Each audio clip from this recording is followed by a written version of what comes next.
afternoon, everybody. Welcome back to Eleutheria, where we talk about all things liberty.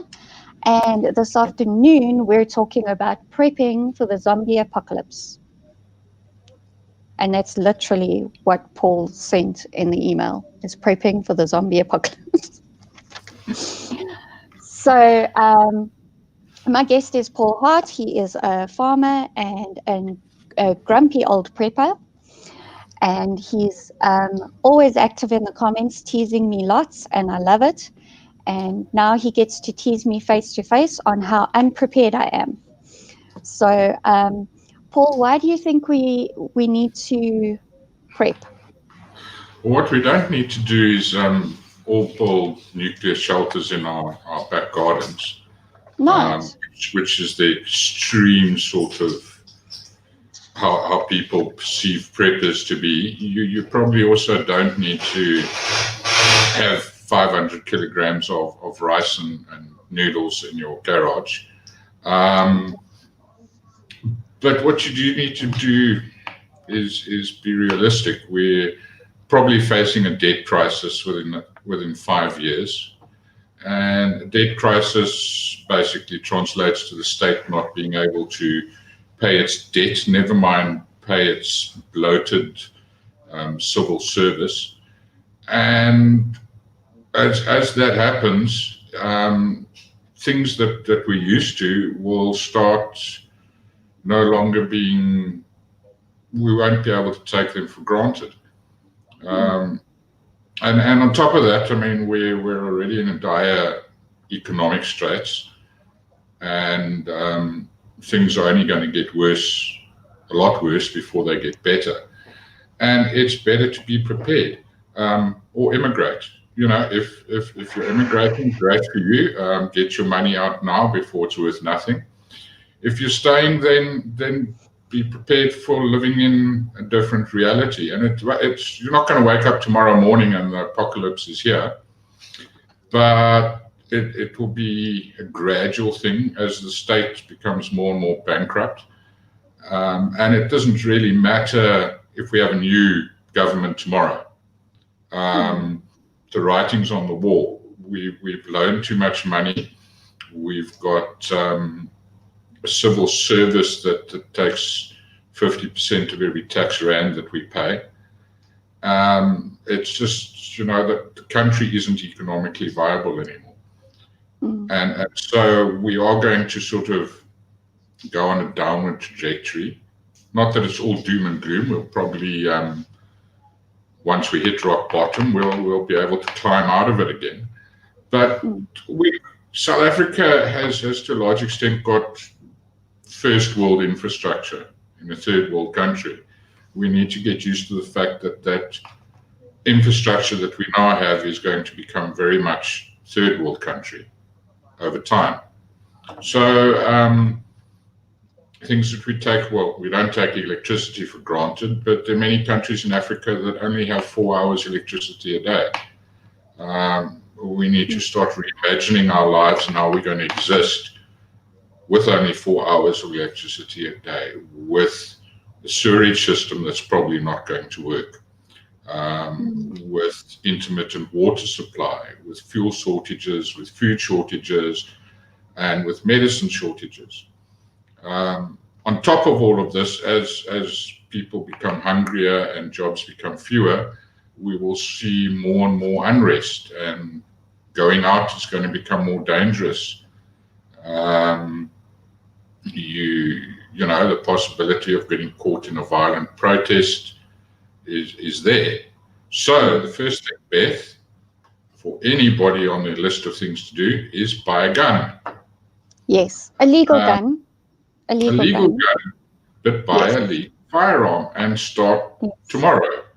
There is time. There's all the independent economists who are not in the government's pockets have predicted sort of collapse in about 5 years. But buy your gun now, because as the exchange rate gets worse and worse and worse, your gun is going to become more and more unachievable just purely because of cost. And there's a lot of talk by the purists about, yes, you must buy this gun and you must buy that gun. If all you can afford is a thing that is not on the top of the gun sort of want list, or buy it. As long as it goes bang and it shoots something out the barrel, it's better than nothing. Along with your gun, which when you gleefully many years later after your license has been approved, you normally get a magazine or two.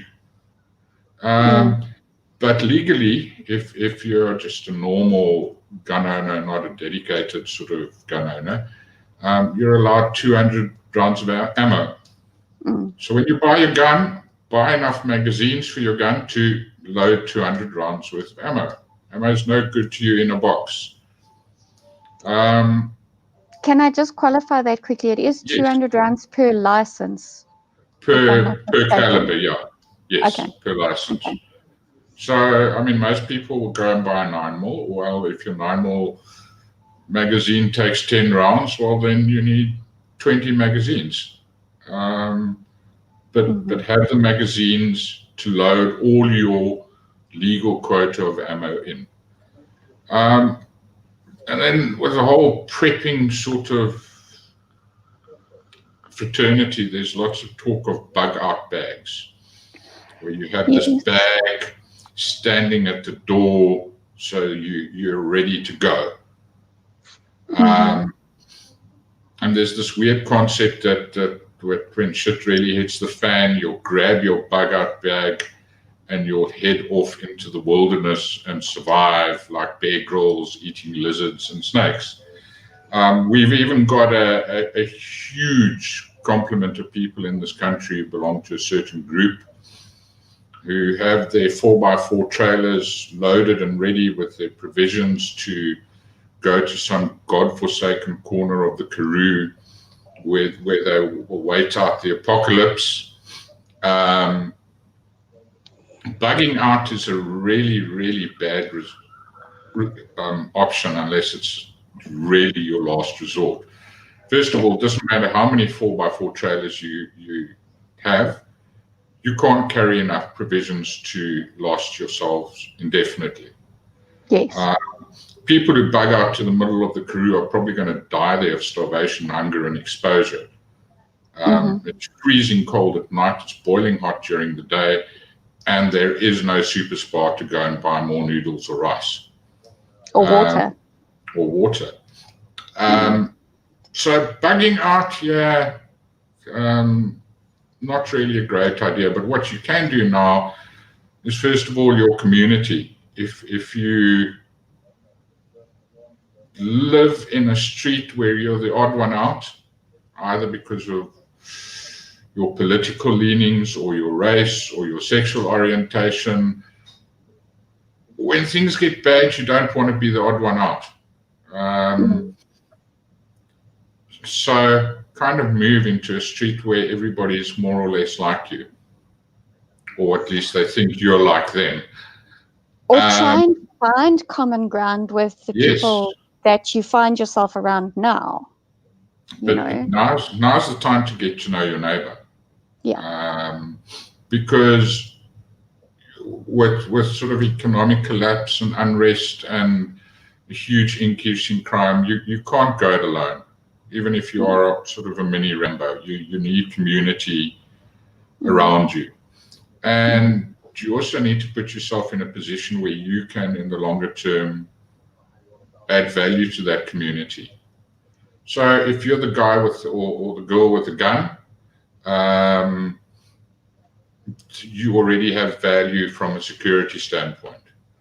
But if you're not, hopefully everybody will have a gun. But you can learn other things to make your value. You can grow vegetables in your garden. You can learn first aid. Which I think everybody, it kind of goes hand in hand with learning how to use your firearm. You should also learn how to plug up any holes that you might put in other people, or if your family is attacked, that you can at least. Yeah, look, you could look after your family, but I don't know about if you put holes in somebody, is it really your problem? Well, you know, we You try can to throw a dish pretend. towel on, you can throw a dish towel on the wound and like, so there. The other thing, okay, so we're going to have a deterioration of services. So you need to make a plan for electricity and get off the grid as much as possible. It's not achievable for a lot of people to get completely off the grid, but you need to be at least to be able to power your security systems, your lighting, and your refrigeration. It's no good having lots of food in the freezer and it goes off every second day. Water. If you open your tap one day and there's not water coming out or it's not drinkable, you need to have a plan about where you're going to get water from. Whether you have a well point, whether you have a mate with a borehole, water is a big deal. And medicine. You know, if you go to Zimbabwe or the DRC or somewhere like that, and one of your kids or you or somebody has something very simple like diarrhea, finding medicine to treat it is extremely difficult, and you can die if left untreated. So that kind of thing, well, it's kind of time to start buying having a decent stock of medicine in your home. Not just for wounds, but for general ailments. Who knows what's going to happen with private healthcare in the longer term, and how accessible it will be, and whether any of us will actually be able to afford private healthcare premiums in the long run. So you're going to have to try to fix most stuff yourself. Yes. Oh, you're coughing. Yeah, sorry. And then our roads are going to go to shit. So now's not the time to buy yourself a low-slung GTI with like a lowered suspension, because you're going to get stuck in the first pothole that you come across and you're never going to get out of it. Parts for vehicles are going to become more and more difficult to find. So you need to decide, you need to have a common vehicle as opposed to the rare 1970s Cadillac that you like driving around in, because you're not going to be able to keep that going. But it's basically, I think longer term, do some research on some African countries that are not as privileged as we are at this point in time. Look at the way they live there and start adapting your lifestyle to that. There's time, but that's where we're headed. And your house is your fortress. And now's the time to start making it your fortress. Beefing up your security. It's great having awesome burglar bars on your windows, but if your front door can be kicked in with a few kicks, it's something you need to look at. A burglar alarm's only really good like in the middle of the night when you can push your panic button and armed response comes. When there's a horde of 50 hungry people at your front door, your burglar alarm's not much good. No. And Anton, you probably need to sell the Harley. I mean, unless you're going to plow fields with it to grow vegetables. Well, I mean, yeah, it could be useful. It could be, yeah. I mean, it is a tractor, so become a vegetables farmer and. Yeah, that'll do the job. I know. I think it was Marika that asked about getting, like, what do we do if sewerage fails? There's a few things like I'd love to live off grid. Actually, a couple of years ago, it was my dream for us to move into an RV or like a camper van or something for a while and drive around the country and see everything that South Africa has to offer, because we've hardly seen this country. And so I looked into composting toilets, and it's actually quite easy if you keep the liquid waste separate. And I'm sorry, I'm repeating myself because I did say this on my stream yesterday. But if you keep your liquid waste separate from your solid waste, you actually have less of a hygiene problem. And your solid waste will actually compost quite easily in peat moss or whatever. And then, just keep it dry as possible, and you have a lot less problems. So like sewage isn't really a huge issue if you just look at off-grid lifestyles and like RV lifestyles and things like that. You can soon figure out that that's actually not a huge deal.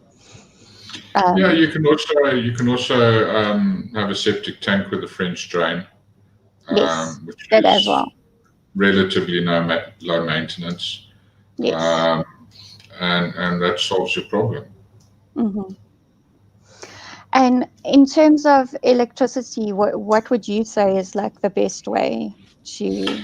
I'm no expert on it. I would say the ideal would be a combination of quite a few things.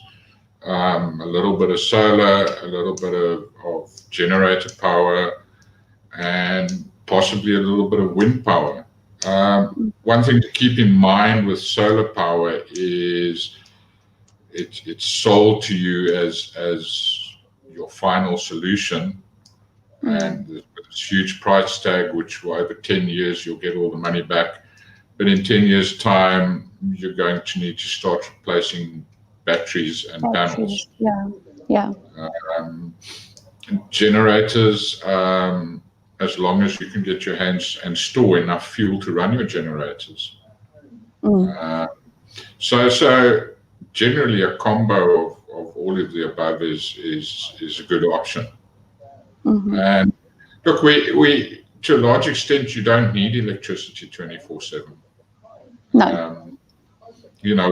It's great to have, but you don't actually need it. You need electricity at night. You need power at night, because Yes. lights are security, and you need power to preserve food.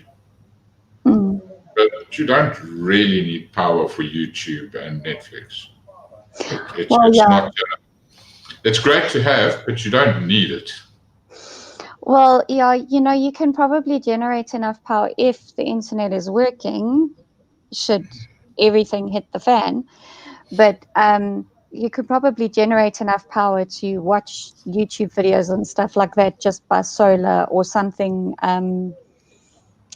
a renewable energy source. What eats a lot of power is heating, and not to so much of an extent, but you're cooling your refrigerators and stuff like that. Like they have to run on 220 volt. So it's mainly like you've got to think of ways to preserve your food, and then look at and how you're actually going to cook your food. And luckily there's this great invention called fire. So gas is also a wonderful option. yes. Gas geysers I love gas geysers. They zero maintenance, instant heat, and gas ovens as well. Yes. They are fantastic and very economical as far as how long gas actually lasts on a gas oven. Yeah, but I mean, I think what we're in for, and I kind of think we all know it, is a gradual decline and sort of decay of the infrastructure that we've become accustomed to. And because it's going to be gradual, most people will adapt to it, and it won't be the end of the world. But it's better to start adapting now rather than when you have to, because then it's just going to cost so much more. Well, absolutely. And I think also you touched on it with buying guns.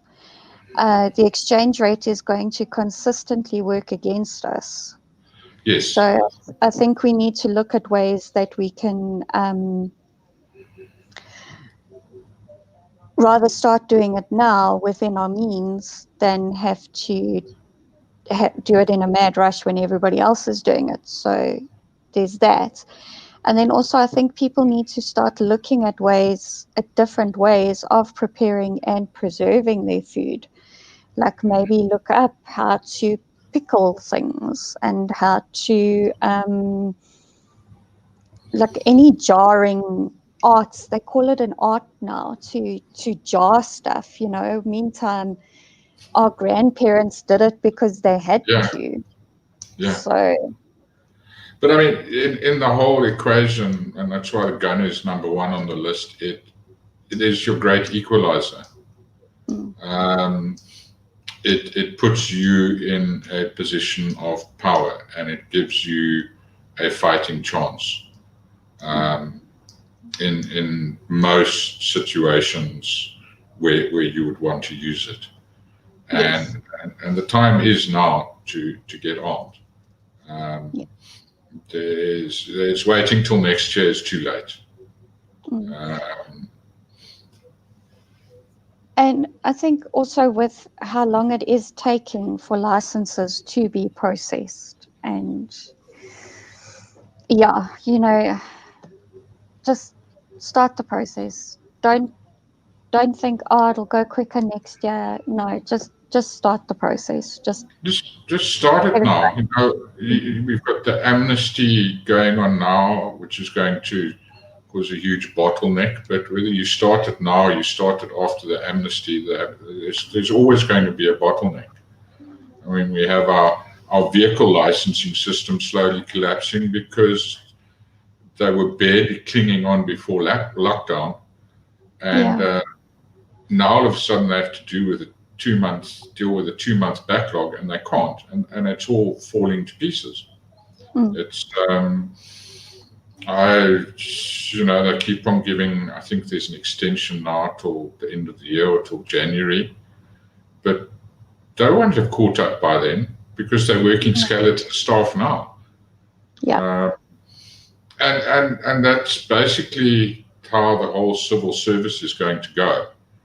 Everything is slowly going to get more and more jammed up and more backlogged until we probably don't need vehicle licenses in 2 or 3 years' time because it's impossible to get them. The queue is 3 days long. Yes. And I mean, what are they going to do? Prosecute millions of unlicensed vehicle owners? Please. Yeah. My big worry in the South African context is because of the economic devastation that lockdown has had and the amount of unemployment is already caused, but will continue to cause for years to come, is the huge increase in crime. And anybody, even poor Anton with his Harley, if he hasn't eaten for a week, he's seriously going to consider taking somebody else's stuff so that he can eat. Absolutely. You will probably hit your neighbor over the head if your family hasn't eaten for a week and you know he's got food in his fridge. And that's just the reality we're all going to be faced with.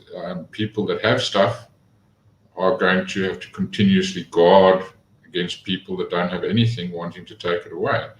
And because of our particular circumstance in South Africa and our sort of struggle history, if you want to call it that, violent unrest and protests are going to be the norm. Down here in the Cape, there are certain areas where for 2 or 3 months now, violent protests are a daily occurrence. You don't see it in the news, but there's certain serious no-go areas now because, every day there's stoning and burning and looting. That's just going to become more and more common.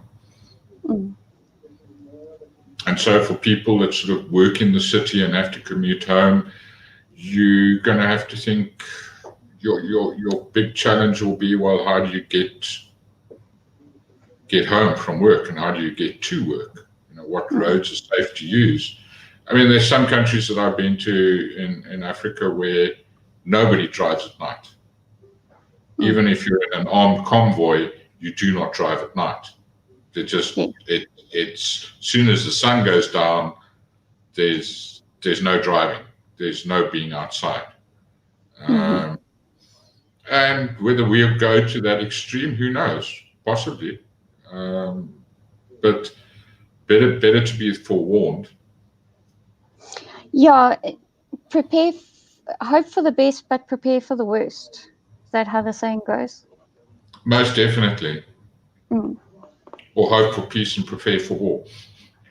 Yes, that's a good way to look at it. Dodgy Idealist is bringing my husband's shirts into the conversation again, and I don't think if it gets to that point, I don't think my husband's going to care about his shirts if I can cut them up and pack wounds with them. So, even if he's running around shirtless, freezing. Yes, even if he is running around shirtless, freezing, I'll just knit him a poncho or something. I'm joking, love. I know you're watching.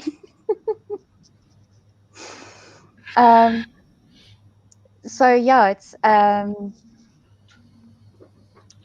well, I think that's a good base for people to build off of. I haven't seen any specific questions in the comments. If anybody does have any, they can put them in.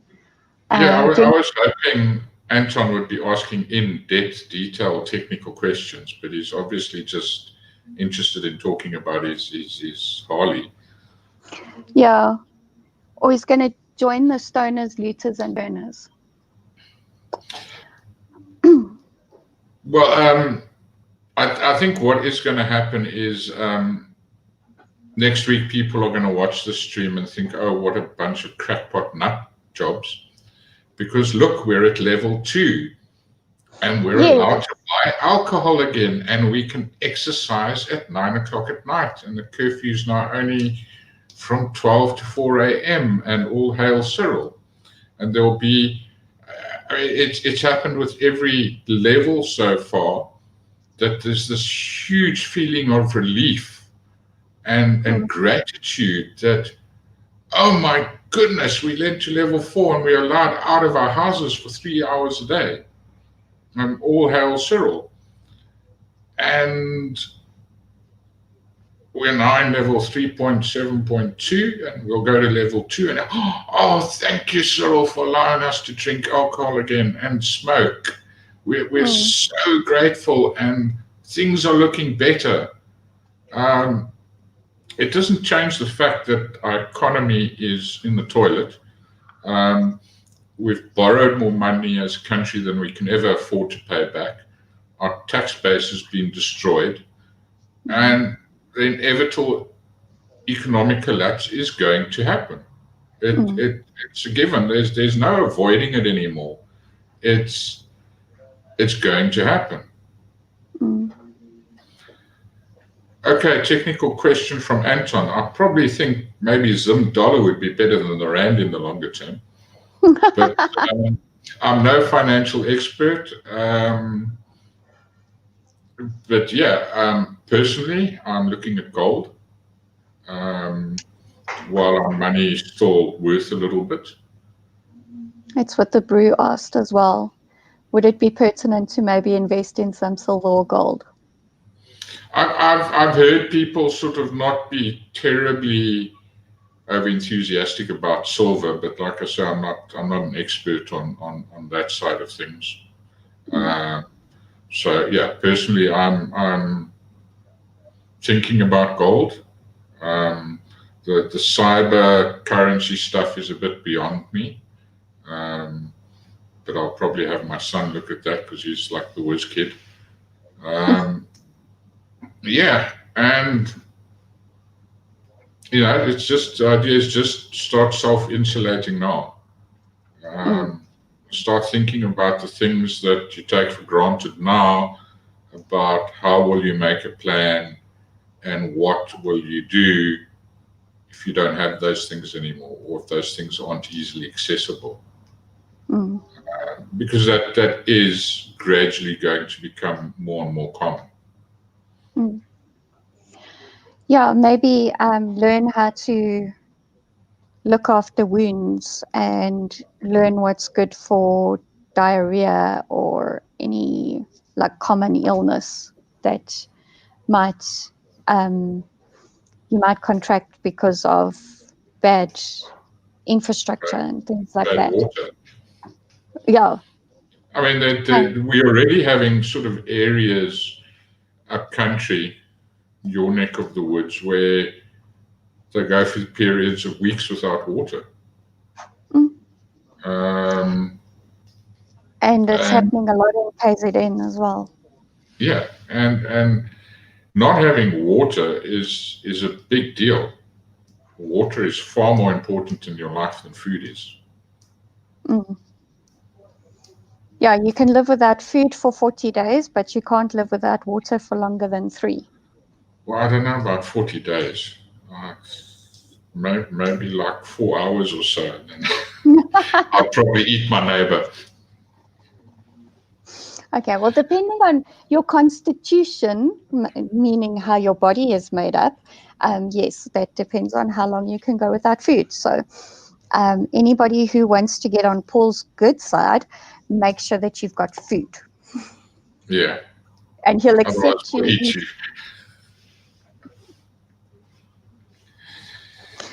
So now we know if we ever want to go visit Paul, we better take food. But things like pet food. You have a dog. Yeah. If you can't get his hill science diet in a year or two's time, what are you going to feed him? Our dogs on the farm eat leftovers. So we basically all our leftovers that we have, we stick in a big pot, we boil it, and that's their food. And sort of, so we're not dependent on a commercial sort of food supplier being in business or having stock or us being able to access the food. But yeah, it's all the little things that become important when they're no longer there. Yeah. And this would probably be the time as well to have a look at what's wrong with you and what you need to get fixed.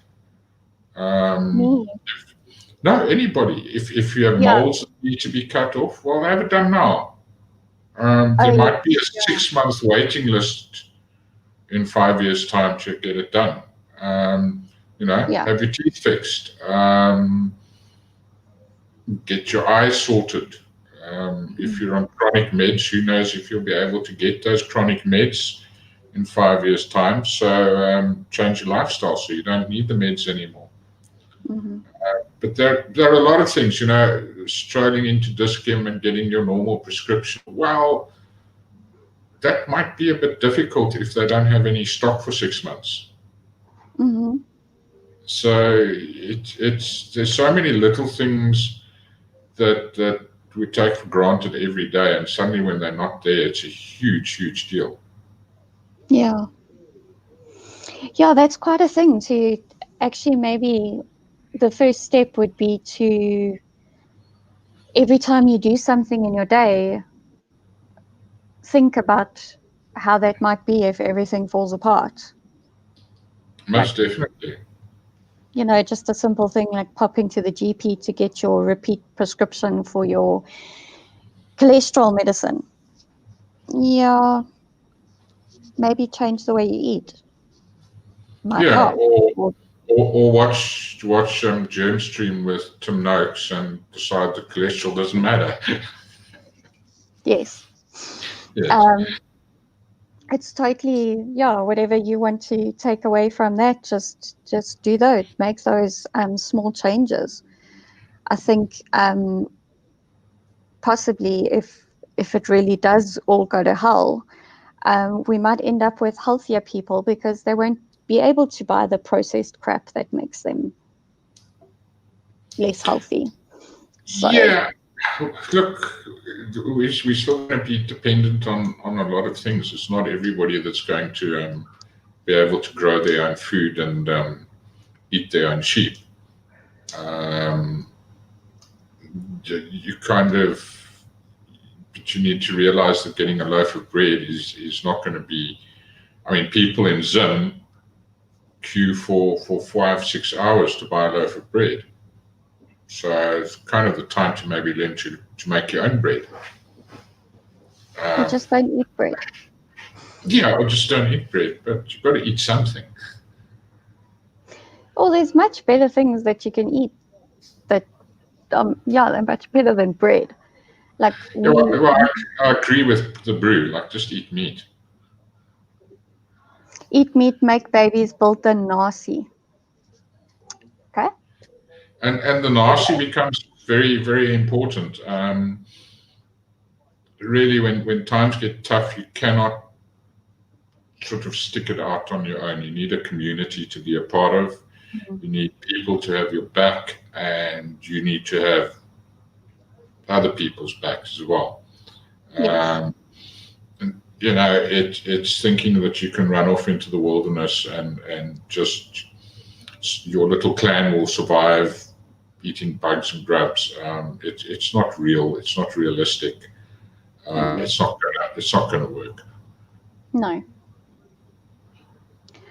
No. Yeah.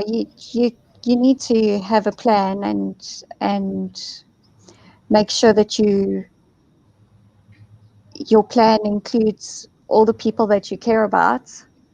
So, like for example, in Johannesburg, we live quite great distances away from our other family members. Like my sisters live 20 to 30 kilometers away from where I am. So like, and my plan needs to include them. Most And definitely, yeah. and like, where would we have the safest community?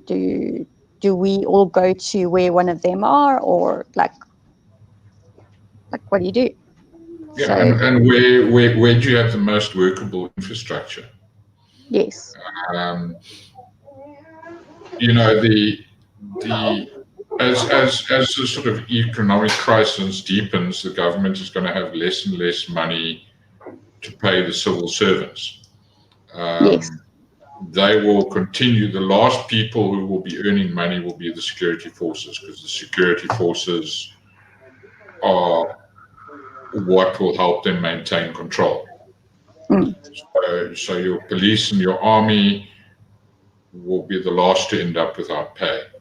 But your garbage collectors, your guy who fixes the sewage pipes, the guys who fix the roads, people who maintain the robots, all of these people, eventually there will be no money to pay them, and there'll be no money to make infrastructure repairs.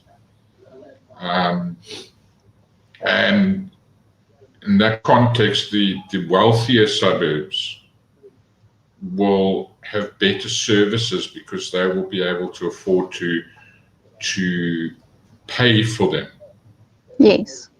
Either through funding them or through bribing people to maintain those services for them. So yeah, if the relatives live in the leafy suburb and in the big house, then move there. Well, I know my one sister has got borehole and French drains already. So Yeah, you want their house. Yeah.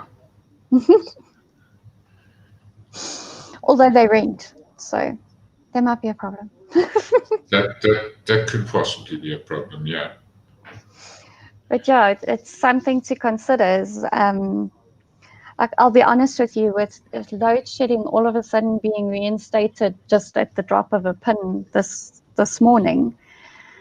Yeah, I want to get off grid. Completely. Well, there was a report in the media this afternoon that we need to brace ourselves because 2020 will be the worst year of load shedding we've ever seen. And I mean, we're mostly through till 2020, so that means that for the next 3-4 months, we're going to see more load shedding than we have in years. Our great supreme leaders didn't think it pertinent when they shut down the entire country that was maybe a good time to do some maintenance on the 20-year-old power plants.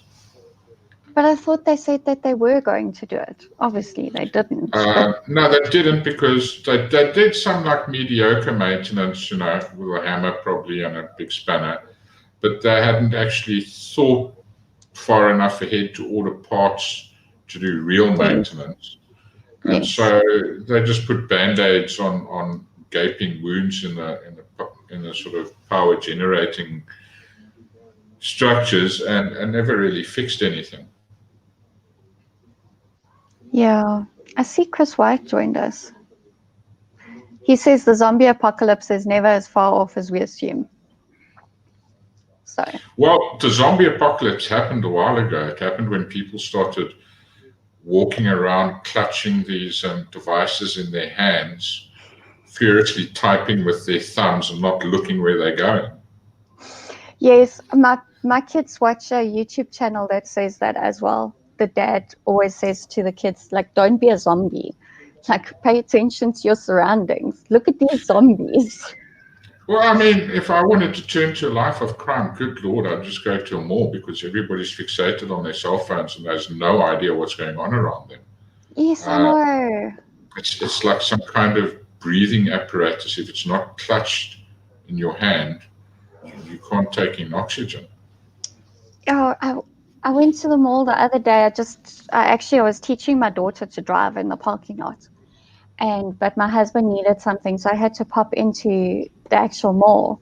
And between the masks and people haven't seen each other, okay? So if they see each other at the mall, they're like waving and they're not watching where they're walking, or they're like this, walking through a mall. And the one guy actually almost walked straight into me because he's so fixated on his phone. And I'm just like, never mind that we're supposed to be socially distancing. So like actually pay attention to your surroundings and see if you are going to walk into somebody. Like just that, like I swear, if this country doesn't go to hell, or the whole world in 10 years' time, physical therapists are going to be seeing people with postures like this, that they're going to have to correct with massive amounts of physical therapy, because this is all people know how to do. Well, I think a lot of the younger generation are going to fall to absolute pieces if or when our government turns off the internet. Because the internet is right now, especially with lockdown, I mean, it's the government's enemy. Mainstream media are starting to sort of report on some of the stuff going on, and there's little mentions of the corruption. There's no mentions of the violent unrest that's going along, happening all around us. There's zero on that. I mean, there was a little puff piece on the news last night about the Stellenbosch protests or riots, or whatever you want to call them. But that's basically about it. All their flaws and their dirty laundry are being aired on the internet. Yes. And it's happened with many regimes all over the world. Your populace becomes a little bit too unruly for your liking. You turn off the internet. And suddenly they can't communicate. They don't know what's going on anymore. they can't organize, and it solves a big problem for the government. Yes. Back to our prep list. So the prep list is ammo, food, water, and medicine. yes. Now, if you're the guy with the gun and the ammo, you can get all of those other things because you've got the gun. And you can even do it a nice way by trading ammo for food or trading ammo for medicine. You can trade medicine for almost everything. Because if you've got a sick kid, you'll give away your ammo to get the medicine. If you've got the gun, you can get your own food. So firearm, most important thing that you can own at the moment and in the long run. Yeah, firearm and medical supplies, I think. Yeah. If I had to pick two to prioritize, those would be the two you want. But like I say, if you have the firearm, you can get the medical supplies. And also, I think it's vitally important that parents, specifically parents that are able to afford private health care, the kid gets a snot nose and you run to the doctor for, probably it's just seasonal rhinitis, which is a fancy way of saying allergies. Okay. Yes. Or the Rona. Or it could be the Rona, It could be the Rona. Yeah, and so people are rushing off and getting medical help because they're a bit panicky. Like, if there's one thing I've learned, yes, I can afford private health care, and I do go to the GP down the road. But at one stage, they were so poorly managed that you would wait up to 2 hours in a crowded waiting room with like really, really sick people. So you don't know what you're getting because you're breathing germs all over each other. It's like the worst place to swap germs, in my opinion. And I would walk in there sometimes. I'd have a sick child with me. I'd walk in there, see how many people were there, and I'd just be like, you know what? I'm just gonna use the wait and watch approach. Like, go and get some Panado syrup, maybe some Benylin or Vicks or something along those lines, and see if I can treat them at home. And a lot of the times I was actually able to treat them with over-the-counter stuff. So I think my message to parents now would be, learn how to deal with minor illnesses. Yeah. Learn that a lot of them, you just got to wait out. And if you're staying, time to start toughening your kids up. Yeah, that's another thing. Really, it's Africa's not for sissies. And there's a wonderful saying in the rest of Africa is TIA. This is Africa, and explains everything. I mean, I'm not going anywhere. My ancestors, they arrived here a very long time ago. So I'm not leaving. I'm just changing my mindset, and I am preparing for the things that I'm going to have to do for myself, because the infrastructure is not going to exist that we've taken for granted.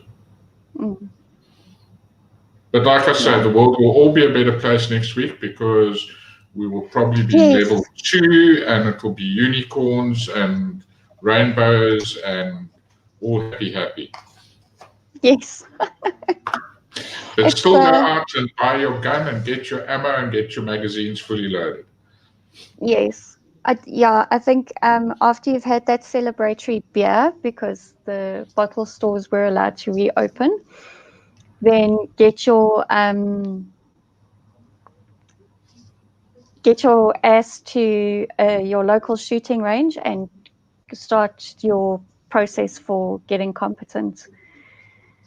your competency so that you're allowed to apply for a firearm license. But if Yeah. anybody has any questions about firearms and how to get one and stuff like that, then go to the Paratus channel, because he covers it way better than I could ever hope to.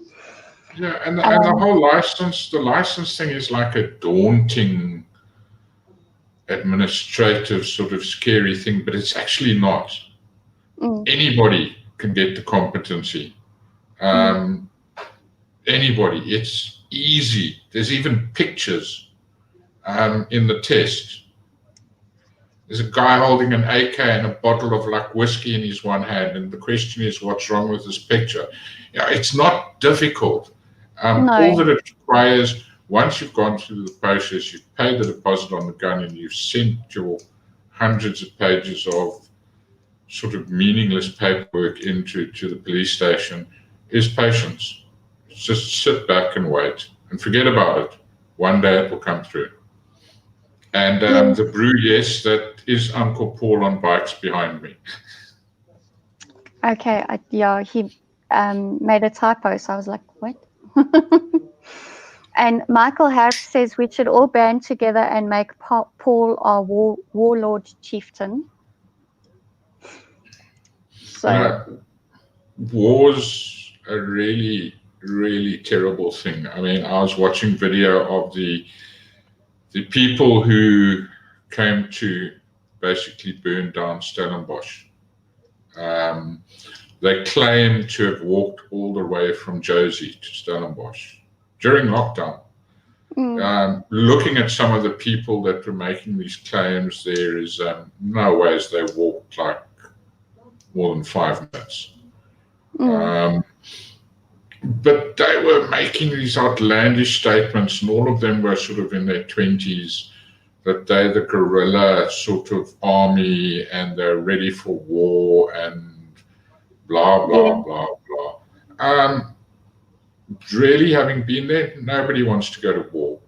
War's a really crap idea. There are a lot of people that think that a civil war would be a great sort of way to solve a lot of problems here. It's not a nice thing. You don't want your loved ones to see war unless you've been there. It's the last place you want to go. And I personally don't think we're going that way. I think there's too much at stake for South Africa to sort of devolve into a civil war kind of situation. But that being said, the levels of violence, the levels of unrest, the farm attacks that we have in this country, we are at the level where our death toll is equivalent to that of a civil war. Yes. We don't want that to get worse. No, we just need more good people with guns fighting back. That's all. It's a small percentage that is violent at the moment, and they're not the people that were shown in that protest yesterday at all. Because I think they'd run away screaming if they were met with any form of resistance, as they're not terribly organized. So, yeah, I wouldn't worry that is going to be the problem. I think the main thing is you're going to face groups of people that might want something that you have. Food. Exactly. Being the main thing. Or money, or anything of value. And anything that you have is of value to somebody who has nothing. And owning a firearm is the best way to keep what you have and keep yourself intact. There was an incident about 3 days ago, down the road from us in an area which is basically now a war zone, where a mob of over 100 people invaded a factory with the intent of burning it down. And the owner of the factory shot one person. And the mob turned and ran. Mm. And that's the amount that is the great equalizer that a firearm can be, Mm. Absolutely. where you can turn a mob of 100 people around. Yeah, by shooting one. That's Yeah, yeah. Yeah, I mean, I'm sure it doesn't happen all the time, but yeah, that you can. You can defend yourself. And you have the right to defend yourself. So why shouldn't you we? do, most definitely. Mm. And we always have had that right. There's a Yeah. lot of misinformation about, oh, you can't shoot anybody, you'll murder and you'll go to jail and blah, blah, blah. And yeah, if anytime anyone dies, a docket is opened. That's the way it Yes. works. Whether you're going to spend the rest of your life in jail or not is a different story. If you're in the right, you're in the right. Yeah. Oh, my first husband died as a result of an accident at work, and there was still an inquest docket opened. It's normal. That's what It's happens. it's par for the course. Yes. But So, the more good people who get armed and get prepared for living a different life, the better. mm, Because there is strength in numbers, and if you just convince your neighbor to sort of buy in mm, and also get armed and also sort of start looking at alternatives, and then he talks to his neighbor, and eventually you've got your whole street that is on board. mm, Then suddenly you have a community, yes. and Yeah, yeah. yeah, you go. I was all. La- okay. Last year we had an attempted break. Well, it was actually a successful break-in. A few houses down the street from me. But the domestic worker was home. So they alerted either the owner of the house or CPF or both. I don't know. But it ended up that we had a massive response of all the armed response companies that service houses in our street. Some CPF patrollers, and the guys were jumping walls in between houses to get away from being caught. And they jumped into my neighbor's yard, walked into her kitchen, and told her domestic worker that they were there to fetch the car. They were told to come and fetch the car. Um, so the domestic worker just gave them the keys because that's what you do, and they drove off with the car. But they also cornered some of the other guys in 2 houses away from me. It ended up that the vehicle was recovered and they apprehended 4 of the 5 suspects or something like that, because we all worked together, we all communicated together. Yeah, yeah. Everything was recovered. Thankfully, no one was hurt. A couple of people were traumatized, yes. Unfortunately, that is what happens when there is crime. But yeah, there was a massive response. And I spoke to my neighbor afterwards and I said, you know what? I'm done with this. I'm fighting back. I think it's time we all just fought back and we all need to get firearms and protect ourselves. Most definitely.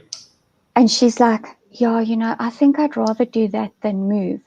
So I'm like, yeah, I think that's a good idea as well, because you don't know what problems you're buying into if you go buy a house somewhere else, you know. Exactly. And with the rate of unemployment that we're faced with, um, I mean, can you imagine half of the people in this country not having jobs? It is an absolutely terrifying thought because the state can't WhatsApp them 350 Rand every month. Not all of them. No, no. It's the 350 Rand went a long way to appease a lot of people, but it can't last forever. No. It's not going to it's not enough to counter the effects of the lockdown. because entire industries have been destroyed because of this lockdown. Yeah, and I mean, who will, after lockdown, in their right minds, open a restaurant? It's probably the most decimated industry in the country. Who will open anything to do with tourism? We've all seen now, in the government's grand scheme of things, what's important and what's not. Mines are important. Tourism and the leisure industry are of no importance whatsoever, according to them. Yes. So yeah, if you're going to have any kind of business, go into the mining business, but it'll probably be expropriated at some point in time. Yes. As our government becomes more and more broke, they've already destroyed their tax base, and they've created this sort of tax revolt in a way. They'll start taking other people's stuff to fund them, but that will only last so long, and then they've got no more money. Then they're done for. Yeah. Yeah, I think it's a case of look after your community, build a community, and look after it. Yeah, and that's something as South Africans we generally haven't been very good at. We were once upon a time awesome at it. And how many people know what their neighbors' names are? There are many people that don't know who lives next door. They don't know what their names are. And this is kind of the time to get to know your neighbors now. Yes. We were so lucky when we bought here in 2011. We bought from an older couple that had lived here for like nearly 30 years. And they left us a list of all the neighbors' names and their telephone numbers and everything. And so that's the type of community that we bought into when we bought yours, because those neighbors had no issue with me having their number. And, in time we crossed the streets or chatted over the wall and stuff like that and got to know each other better. And yeah, so we're definitely staying where we are for now. Yeah, look, and if your community doesn't work out that well, go to Marika's house. She's got lots of guns. Yes. And she's pretty far away from the cities and stuff, so that also helps. Yeah, that helps, most definitely. And she has whiskey. I think city life is going to become like farm life, where there's a lot of tension on farm murders and farm attacks at the moment, and we're kind of used to it. I think it's going to get 10 times worse for us, and city folks are going to be where we are now, where home invasions and crime in the suburbs are going to become a lot more. And it's going to be interesting to see what's going to happen to private security when a lot of people can't afford it anymore. Yeah, that's the other thing. I think over the next 5 to 10 years, we're going to see a lot of industries either have to evolve into something else or that will completely disappear. Yeah, that's quite frightening to think. Your armed response is only there as long as all your neighbors are also paying for it. Yeah, and if you're the only one in the street paying for it, then that one van was 5 minutes away, suddenly half an hour away. Yeah. So you got to go and do your competency next week, Beth. Yes. Well, yeah. I'll tell you off air what I'm doing next week, actually. Okay. It's the first step. Now's the time. Yes. No, I know. All right. Well, we have been chatting for over an hour. So I don't see, no questions have come through. So obviously we covered the topic pretty well. If anybody finds the replay and they have any questions, they can drop it in the comments below and we'll respond as best we can. And yeah, thanks everybody for joining us this afternoon. It's been great. And thank you very much, Paul, for sharing your wisdom. It's an absolute pleasure. Great stuff. Everybody, don't wear a mask if you don't have to. Paul doesn't have to wear a mask because he's had the Rona. So leave him alone. Cheers. Bye.